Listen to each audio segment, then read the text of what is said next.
Alright, good morning. What is up, YouTube, ladies and gentlemen, boys and girls? So, today, there's a couple of videos that I've been asked to do, as part of the classes that I teach on Paladins outside of actually playing Paladins. Like, a lot of the videos that you see are mostly, like, top plays or just straight gameplay, but I do teach classes on this game. One of the most common things people have been coming and bugging me for are how to play certain classes. So, I'm going to do a video today on how to play each of the basic classes, but I'm not going to show any gameplay. I'm going to show you the numbers.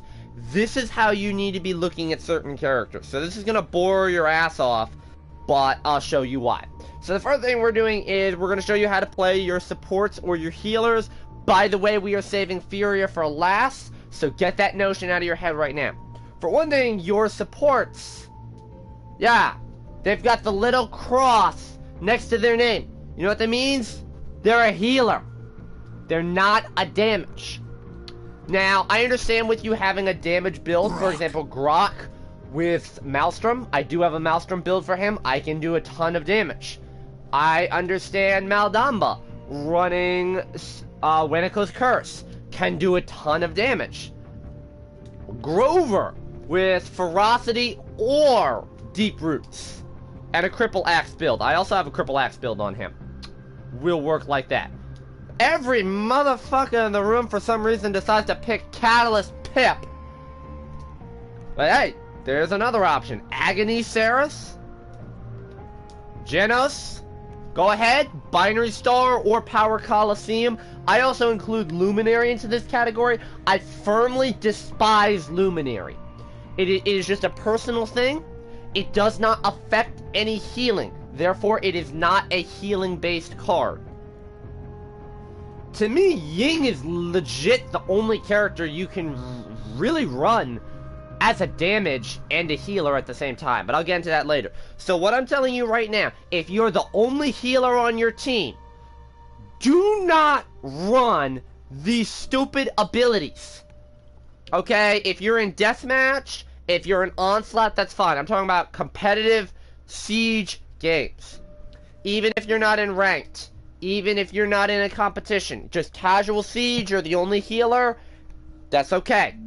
You're still gonna run heals. Now, Grok is interesting. Let's start alphabetically with Grok first. Grok is interesting because if you look at his choice, look at his information, look at the choice of legendaries. Okay, so we're taking Maelstrom out. It appears he has 3 cards. Well, the Wrath card is specialized. If you don't have a frontline and you have Grok, and you essentially have to play frontline for your team, Wrath is the card you go with because every 60 seconds you instantly revive. So think of yourself as getting becoming Terminus without all of the damage that he does every 60 seconds. If you're gonna run that build, you want to work on a loadout that is going to boost the duration of Ghost Walk and reduce the cooldown of it. You're also going to want to put points into Gale. So these 3 cards right here, you should have this at 5, this at 5, and this at 3. And then 2 filler cards, which should be built around healing. Obviously, I'm one of those people, if I see a health card, I'm going to take that. If you're a healer, and you have that ability, Grok does, Furia does, Grover does, Maldamba does, Ying does, Ceres does. You want to take those cards whenever possible. That's something for me. That extra bit of health saves your life more than not. I have a Tyra build, which will get showed in one of the other videos. I call it the test build. This is a hunting party build. I have my health card at 150. I can't stand that build because that extra 100 health gets me killed. Not having that extra 100 health, because that's the matter of in a low health situation, can you survive against your opponent? That little extra bit of health is what takes it over the edge. Tanks and healers, more than any other class, need it. If you're a damage or a flank, you can run Kill the Healer, Life Rip, and get that up there and keep yourself alive. So that's not necessarily a bad thing. As a healer or a tank, you need that extra health. Alright, specifically, this is the build that I run with Grok. It's centered around Totematic Ward. Totematic Ward is the best healing choice. Spirit's Domain to me is stupid as all get out. The fact of the matter is, Healing's Domain is just annoying card to me. because it actually doesn't boost healing at all. What it does is when you are being healed and you're already at full health, it turns it into a shield. Now, most people are gonna split their team between Cauterize and Wrecker. There's a lot of team comps that just everybody on the team runs Wrecker or everybody on the team runs Cauterize. Those teams kind of piss me off because they completely forget about the other half of the ability. Like the teams that completely run Cauterize, if we've got a Torvald on our team, that's fine and dandy. We'll just shield out of it. But Wrath is a better option than Spirit's Domain. Don't run Spirit's Domain. To me, it's stupid. The fact that the totem can deploy at range, if you're looking for that type of a character, you're better off playing Ying. If you're looking at being able to do ranged, Grok is a tank on point. So this is the build that I run. Obviously, I have the 5 points in Shamanic Might. Now I'm a 2700 health character. That means that I am the highest health in the game besides the front line. So Grok is the number 1 non-tank in health right now. That's the big thing. So the next thing is increase the area of healing totem by 50%. Allies inside your healing totem are healed for 1% maximum health per second. And then Ghost Walk lowers the totem of the cooldown of healing totem by 1 second when activated. Alright, so this is why I've run this. Alright, so you're running Totematic Ward. That is, we'll explain why that's OP in a second, but here's the number breakdown. So the healing totem heals for 40% more, plus the area is increased by 50%. So that means that anybody in that circle takes a lot of extra health. Now, stacking it with Healing Rain is important, because Healing Rain compounds with Totematic Ward. So, on a front line, healing 1 health per second is not great, but the totem lasts for 6 seconds. So they're healing 6% of their maximum health per second while they're there. On top of that, they get healed for 30% more. So 40% more healing stacks on top of Healing Rain. That's why I like this build. The other trick is using Ghost Walk effectively. When the cooldown on your healing totem is at about 5 seconds, you should activate your Ghost Walk. Because Ghost Walk lasts for a second anyways. I believe it's a second or a second and a half. I forget which. Does it say? Yeah, for 1 second. There's a half-second activation time on Ghost Walk and a half-second activation time on your totem. So that shaves off a second right there. Plus the 1 second that you're in Ghost Walk. Plus the 1 second cooldown reduction. So the time that you're in Ghost Walk, basically at or about 5 seconds left on your totem. Activating Ghost Walk, by the time you come out of it, your totem is ready.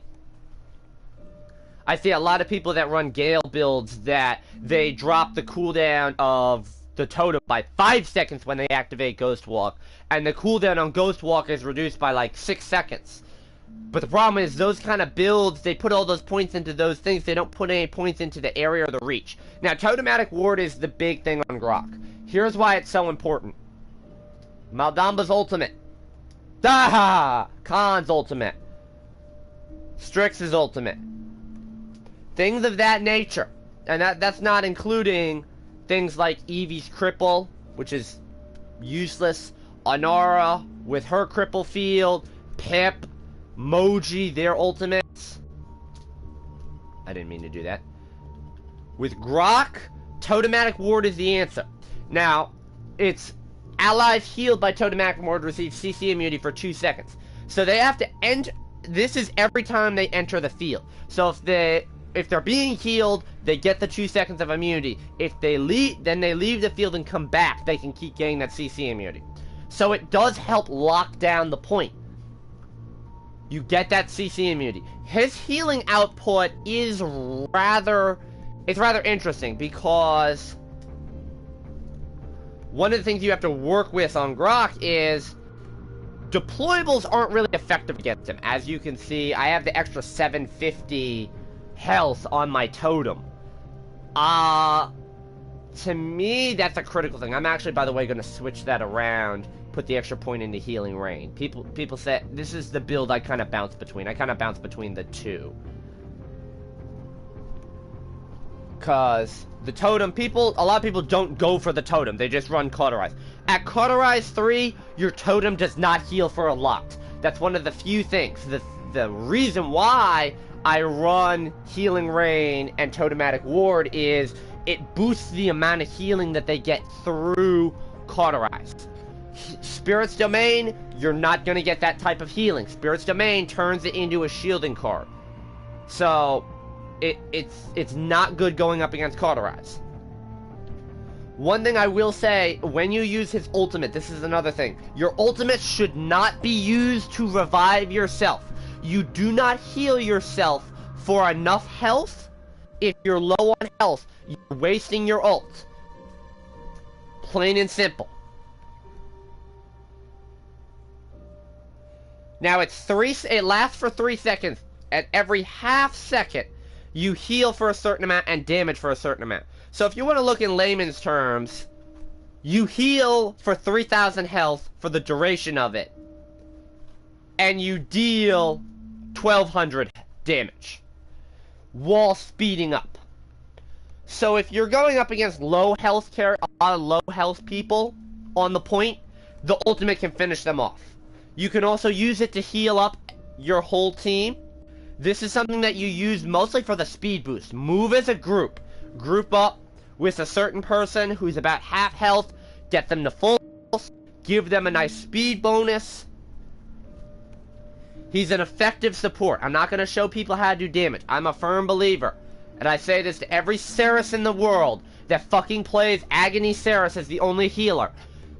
You may be the best damage in the world, but if you're the only one alive, don't you dare spam need healing as a healer if you decide to run a damage card.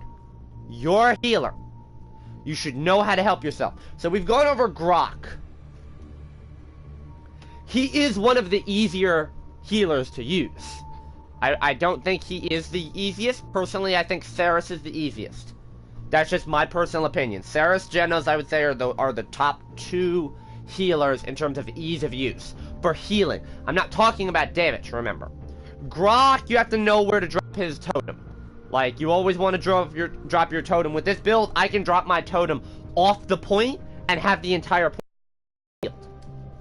So the next one we're going to go to is Maldamba. Maldamba, believe it or not, has the highest threshold for healing in the game. This guy can out-heal everybody on the team. He's one of the best healers like Grok and Seris. He's one of the best healers for healing through Cauterize, which is actually saying something. Once you get to Cauterize 3, a lot of healers really can't out-heal. Genos is kind of useless. Pip, Grover, they are useless. Grok is on the lower end. The only reason why he's up there is Totematic Ward does bail you out. Because you basically get tier 2 Rejuvenate by running Totematic Ward. So basically all of your allies will get tier 2 Rejuvenate with that. And if they have Rejuvenate on top of that, you're looking at the amount of healing that they get is insane. That's why Totematic Ward on Grok makes him the number 2 healer against Cauterize. If your teammates know how to play with him. Seris is number 1, Maldamba is number 3. Now, Maldamba is number 3 just because the low output. So you look at Mending Spirits is summon Spirit to enchant an ally, healing 280 health every second for 5 seconds. Now, a lot of people say, well, Genos is a better healer because Genos lasts... Yes, Genos heals 220 a second, but it lasts for 10 seconds and it goes through walls. The difference is with Maldamba, my cooldown on Maldamba is 3 seconds. And it's actually less than that, but I'll explain why.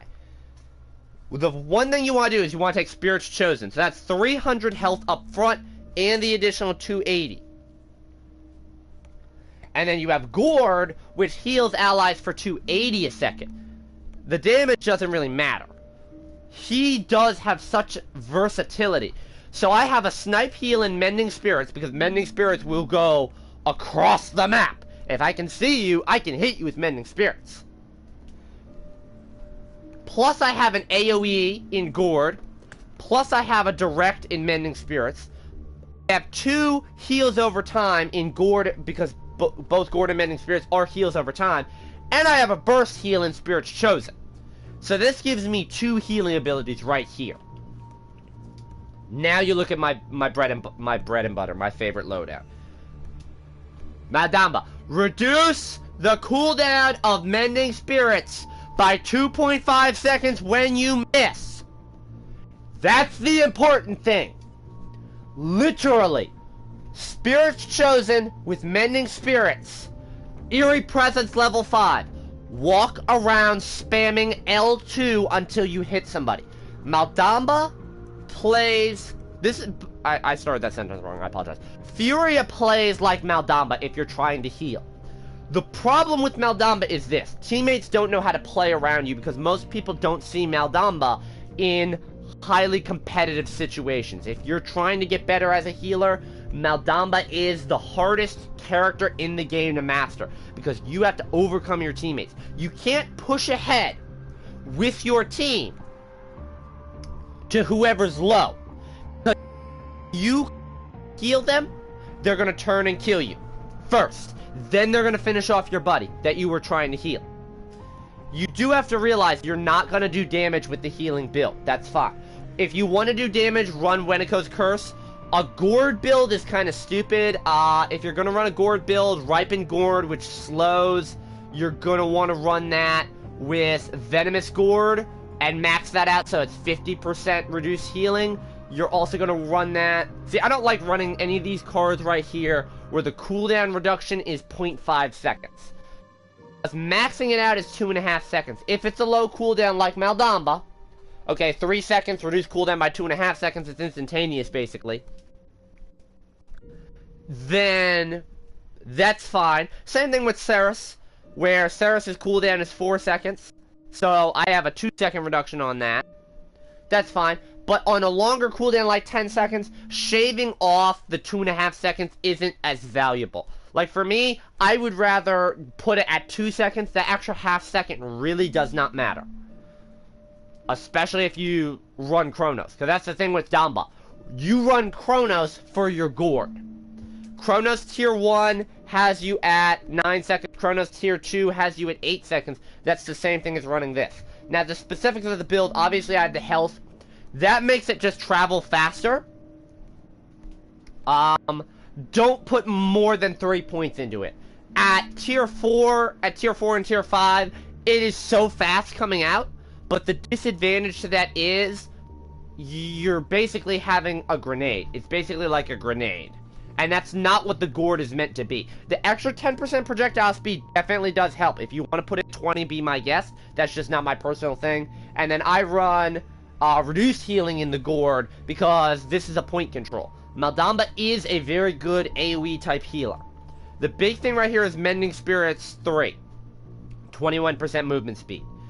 I'm a big fan of any character that has an ability to buff their team. Okay, Barrack, I've got a build for him. I buff my team's speed when they go through the barricade. Grover, getting healed by Blossom, buff speed. Khan, Battle Shout, buff speed. Maldamba, buff speed. Torvald, buff speed. Pip, buff speed. I don't remember if I have the one on Pip for buffing speed or not, but those characters that can boost their team's speed is huge in terms of the success of the game. Because if you're boosting your team's speed, it makes them harder to hit. One thing I will say, his ultimate is very hard to hit. If you want to look at the other abilities, Weniko's Wrath to me is kind of stupid. Okay, because you're just going to see a lot of people that run around reloading and hitting people with it a lot. They'll fire off one shot and then they'll chuck it. Maldamba does not do a lot of damage. That's the other thing. If you're running Weniko's Curse, then you literally just run around healing and damaging people. Doesn't matter. So if you do need a damage, Maldamba is... To me, Maldamba is a better option than Grok for damage. But we're not talking about damage. If you're running 2 healers, one can be damage, one can be healer. That way there you have a primary healer and a secondary healer. The problem with running 2 healers, though, is most people, like me, are just going to grab Cauterize right off the bat. So we're going to talk about the next character. The next character is Genos. Genos has the second highest healing potential. You're going to see him get top healer a lot of times because he's a duration healer. So looking at this, one thing I absolutely hate, you're the only healer on your team. You take anything besides Celestial Touch. And let me explain why. Luminary is great if you're running Tyra, Terminus, Khan, and Moji. Anybody you heal is gonna do more damage, and they already do so much damage on their own. The problem with that is you're not doing any healing. Every support character has a healing legendary card for a reason, because it's designed to boost your healing. That's your job. You're the support. Luminary really kind of makes them useless. If you're running Binary Star or the Power Coliseum, you're a damage at that point. Especially if you're running Binary Star. If you're running Binary Star, good luck. That's all I have to say. You can't flank Genos. Just plain and simple. I've had so many games where I'm playing Zen or Moji or a high sustain flank.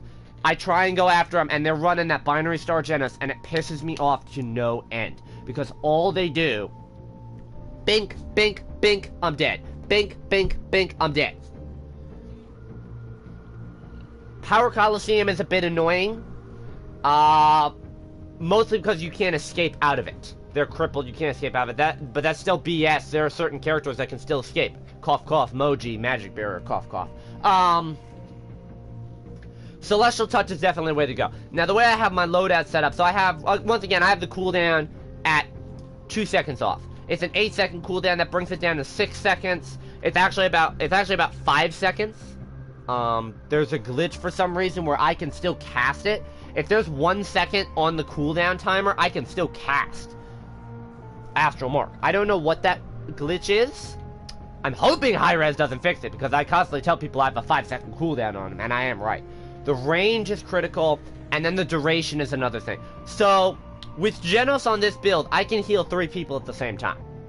Now, at Cauterize, a lot of people will take Cauterize against Genos. Personally, for me, I don't.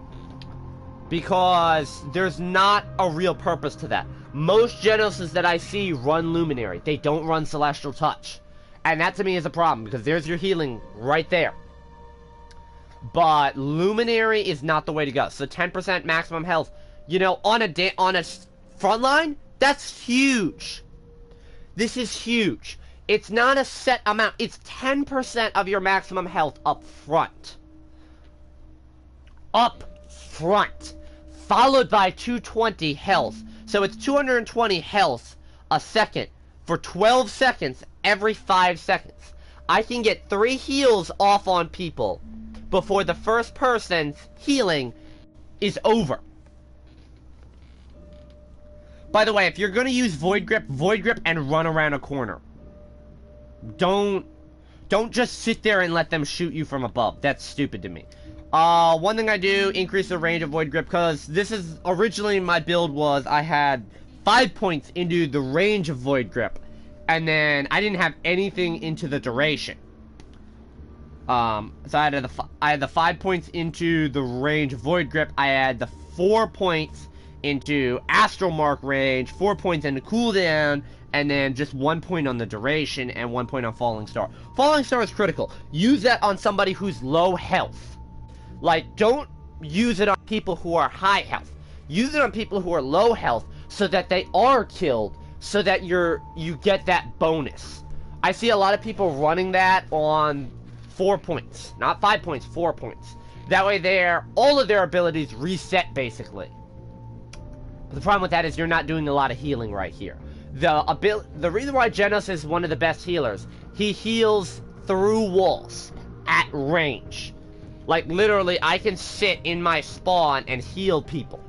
Type healing. He is one of the better healers. You have to make sure, though, you're taking Celestial Touch for healing.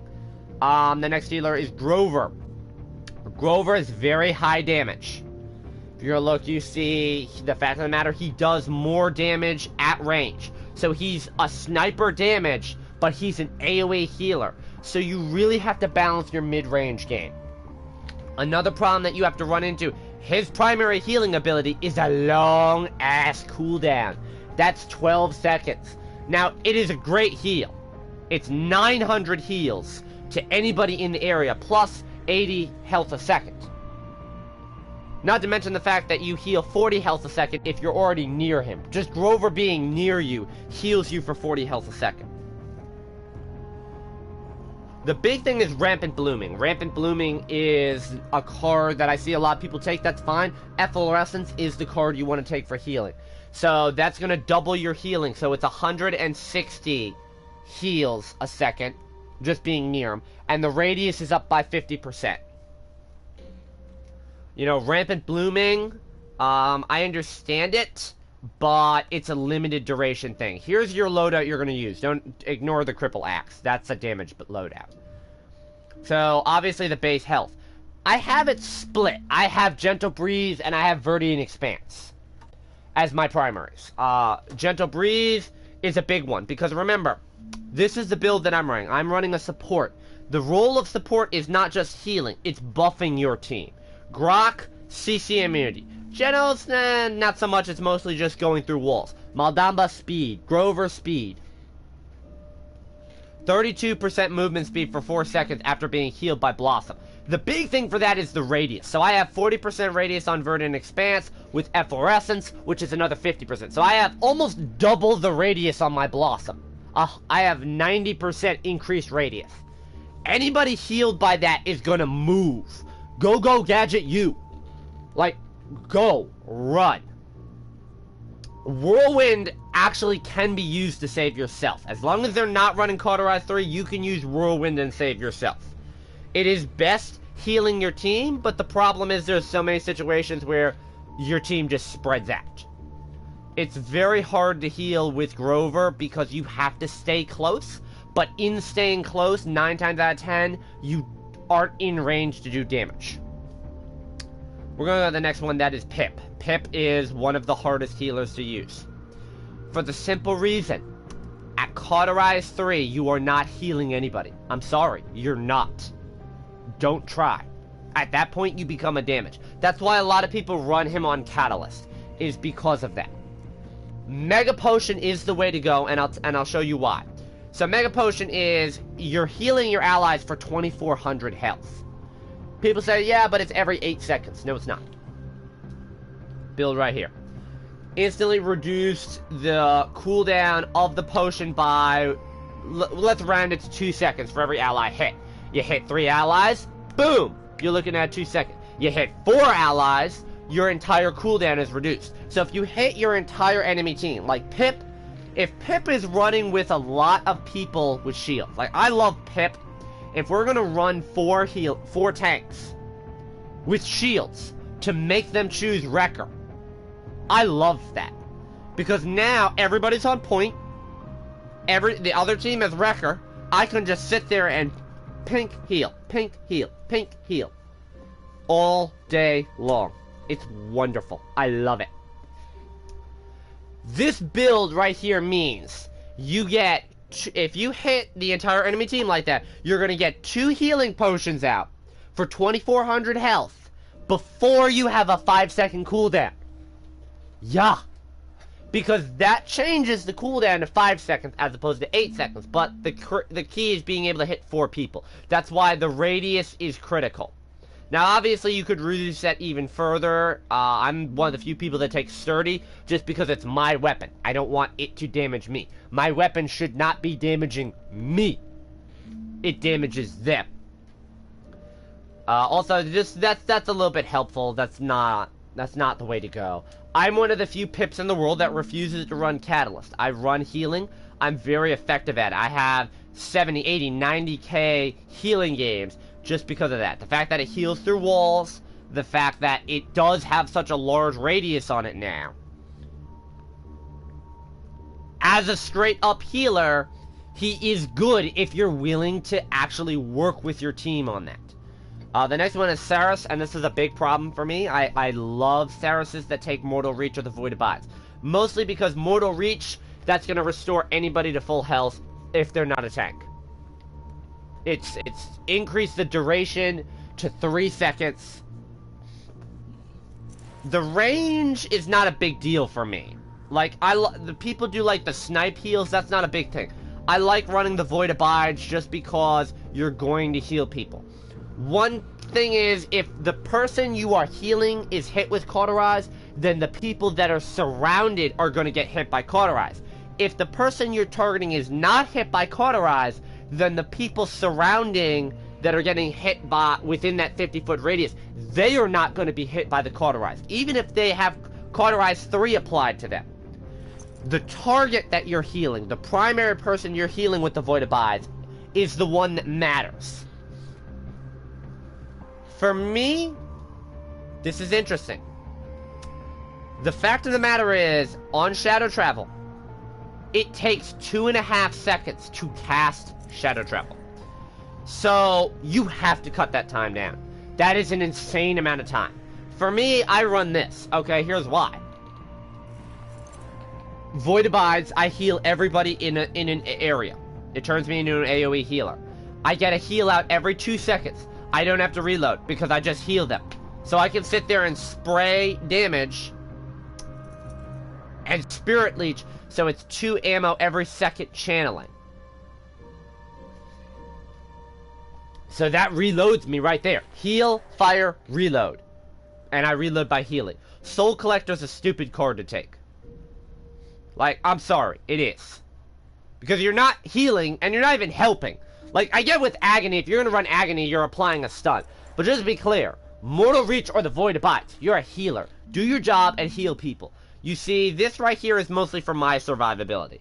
Because it's activating Restore Soul, reduces the cooldown by basically a second. And I get a heal out every 2 seconds. So, every 2 seconds, I'm dropping the cooldown of my Shadow Travel. Which is important, because you're going to need that to stay alive.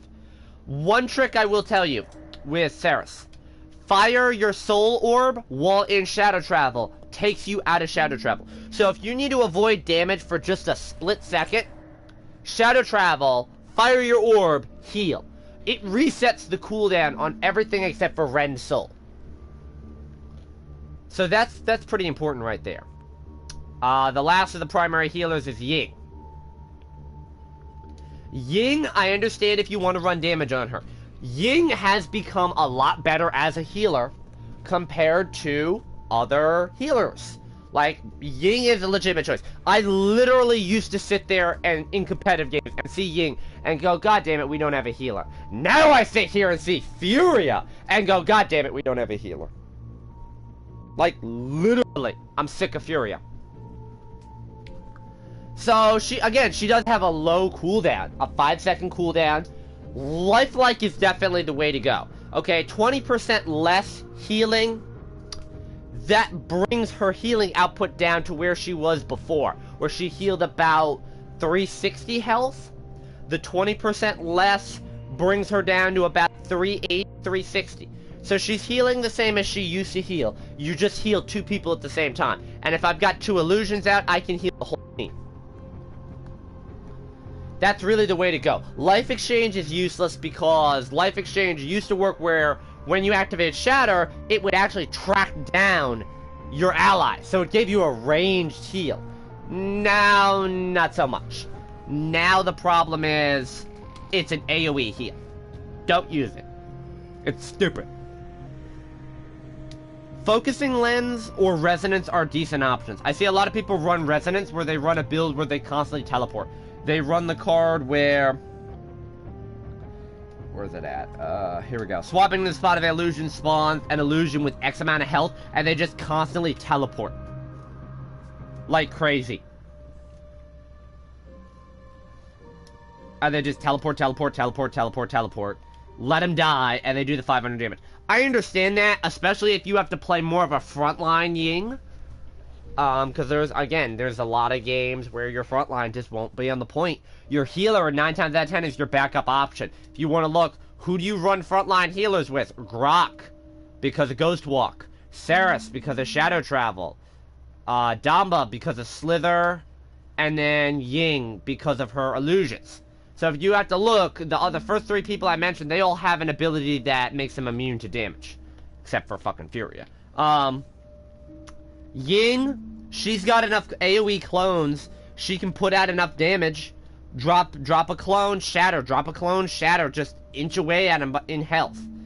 Especially if you run Focusing Lens. If you are really good with your aim, you need to run Focusing Lens. Like, seriously, you are a sniper at that point.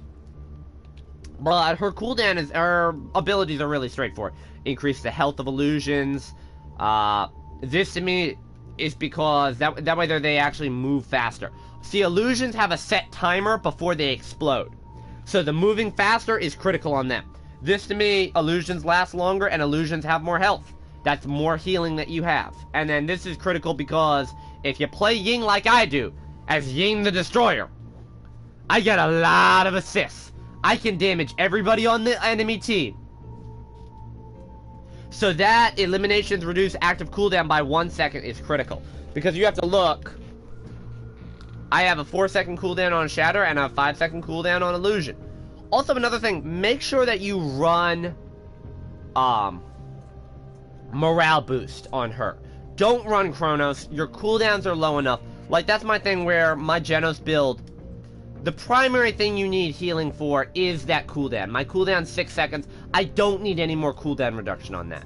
For characters like Grover, for characters like Maldamba, for characters like Grok, where they have a double-digit cooldown time, you want to run Chronos on them. Get Chronos 2, then worry about anything else. Like, literally, I'll run Chronos 2 on Damba, and then go to reload speed. I'll run Chronos 2 on Grover, and then go to either Wrecker or Cauterize. I'll run Chronos 2 on Grok, and go to Wrecker or Cauterize. Because that's really the key. For your shorter cooldown characters, your Genos, your Ceres, your Pip, you don't have to run Chronos right away. For Genos and Pip, morale boost is a viable option. For Pip and Ceres, Chronos is still the best bet. Especially my Chronos build, my Ceres build, I need Chronos for the Ren Soul. Because that's the only way I can heal myself. For Pip, you can go either way. The extra cooldown reduction helps, but to be honest, at Chronos 3, you're at 6 seconds. It's only 7 seconds at Chronos 1 or 2. So, the morale boost is more helpful, but just be warned that a lot of your teammates are going to get pissed off. For Ying, there's no other choice. Morale. You don't need Chronos with her. Like, another example, okay, so put more points into that if you want to. Like, if you don't care about the health of your illusions or them moving faster, put the points into encouragement. Like I said, these are my healing builds on healers. So now let's talk about the new damage character. Oh, I'm sorry, I mean Furia. Who the hell designed her? That's my big question. She does have 4 viable options. Here's my problem with all of them. So I've got 2 builds on her. And they're both healing builds. I hardly run my designated healing build. I can run this one with either Solar Blessing, which increases the radius, or I can run this with Cherish, where I get the extra second off of Kindle Soul. Here's my problem. I run Solar Blessing. Nobody stands in the beam. Like, I launch it at people, and people run out of the way of it. And I don't blame them because they think it's the enemy one. I'm sitting here, it's blue, it's good, it's the good guy one. Just stand in it and get healed. That's 3,000 in healing if you sit in the beam.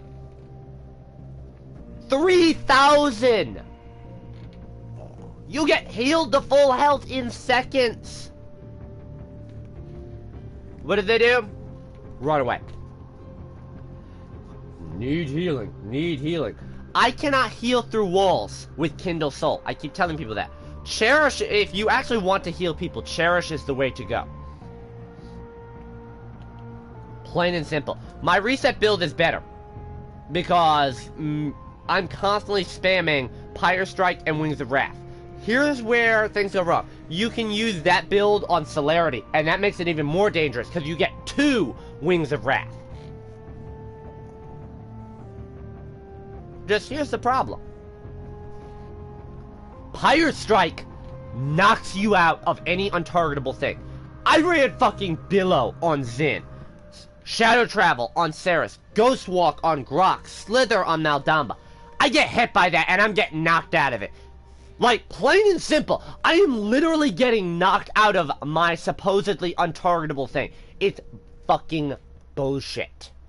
That beam is ridiculous, the stun on it, and you can build it to a 1.5 stun time. Because of that. And you can reveal people for 10 seconds.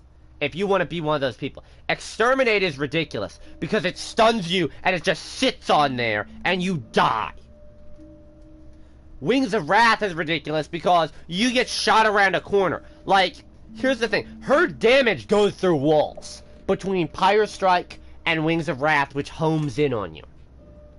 Her healing does not. She is an up and up damage character. She doesn't do enough healing. I see these fucking Furias that do 100k healing. I say, how? I'm running the best healing build that I can think of, and I can't crack, and I'm lucky if I can crack 50k. Note to self, if you want to play a healer, this bitch right here, don't play her. They need to buff her healing. They need to reduce her damage. It's ridiculous. And I love how, okay, so Pyre Blade. Healing allies increases your attack speed. So they actually give you motivation to heal people as opposed to doing damage. It's fucking bullshit. Because they still don't care about healing. It's Pyre Strike, Wings of Wrath. It's bullshit. So thank you for watching. I hope this has been insightful. We will have a tank episode later. It will probably be later in the week, maybe tomorrow. But I know I'm not going to run the tank one day. That is how you should play healers. Stop playing them for damage, only healer. I'm sorry. I don't care how selfish or stupid it is. This is a damage character. Okay? This is a damage character. This is a damage character. This is not a damage character. You know what? I have to say it. If you want to run a damage support, run Furia. Go right ahead. I give you my blessing. Because I tell you now, if I, or anybody I know, sees a Furia in the lobby, we sit here and go, oh, so we don't have a healer. Plain and simple.